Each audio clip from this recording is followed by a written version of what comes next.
જેતપુરમાં તળાવ બ્યુટિફિકેશન માટે 35 જેટલા મકાનોને નોટિસ આપવામાં આવતા રહેવાસીને આવેદન સાથે ઉગ્ર રજૂઆત। મોટી સંખ્યામાં રહેવાસીઓ મામલતદાર અને નગરપાલિકા કચેરી ખાતે પહોંચ્યા હતા। ભાજપ સરકાર હાય હાયના નારા લગાવ્યા।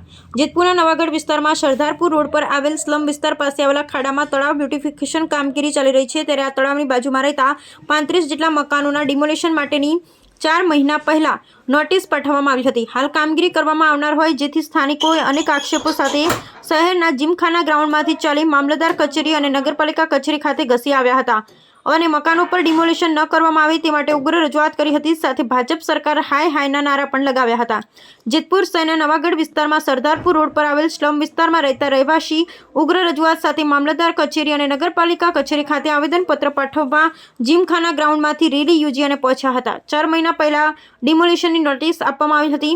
હાલ ડિમોલિશનની પ્રક્રિયા હાથ ધરવામાં આવનાર હોય જેથી અહીંના રહેવાસી પોતાની માંગ સાથે ઉગ્ર રજૂઆત કરવા પહોંચ્યા હતા, જેમાં અનેક આક્ષેપો સાથે આવેદનપત્ર અને વાંધા અરજી આપી હતી। એમાં જણાવ્યું હતું કે જેતપુર નવાગઢ નગરપાલિકાની હદમાં આવેલ ધાર વિસ્તાર તરીકે ઓળખાતા એરિયામાં છેલ્લા ઘણા વર્ષો સુધી અહીં છીએ અને નગરપાલિકાના તમામ વેરાઓ ભરીએ છીએ। નગરપાલિકાના તંત્રએ ઇરાદાપૂર્વક શહેરના અનેક વિસ્તારો છે કે જ્યાં લોકો માટે પર્યટન તરીકે તળાવ બનાવી શકાય છે અને બાળકો સાથે મનોરંજન પણ માણી શકે, પરંતુ આ ખાડા ઉપર અને સ્લમ વિસ્તારની નજીક રાજકીય કિન્નાખોરી રાખી કરોડોના ખર્ચે તળાવ બનાવવામાં આવી રહ્યું છે, જ્યાં શહેરનો એક પણ નાગરિક આવે તેમ નથી। આમ છતાં ઇરાદાપૂર્વક અને રાજકીય કિન્નાખોરીને વશ થઈ આવા સ્લમ વિસ્તાર પાસે તળાવ બનાવવામાં આવી રહ્યું છે। આ મકાન પર ડિમોલિશનની નોટિસ બાદ કાર્યવાહી હાથ ધરવામાં આવનાર હોય ઉપરાંત જેતપુર શહેરમાં અનેક રાજકીય અગ્રણી તેમજ શ્રીમંતોએ દબાણ કર્યું છે, તેના પર કોઈ કાર્યવાહી કરવામાં આવી નથી। ગરીબ માણસોને રહેવા માટે એકમાત્ર આશરો પાલિકા દ્વારા છીનવામાં આવી રહ્યો છે।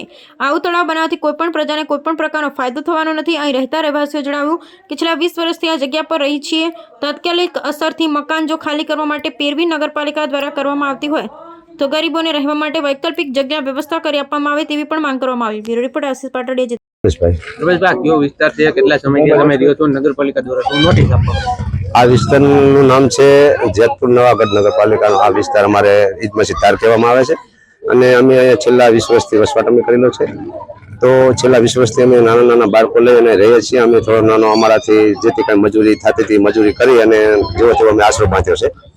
તો ઓછામાં ઓછા અમે 35 મકાન છે અમારા આ વિસ્તારની અંદર તળાવના કાંઠે।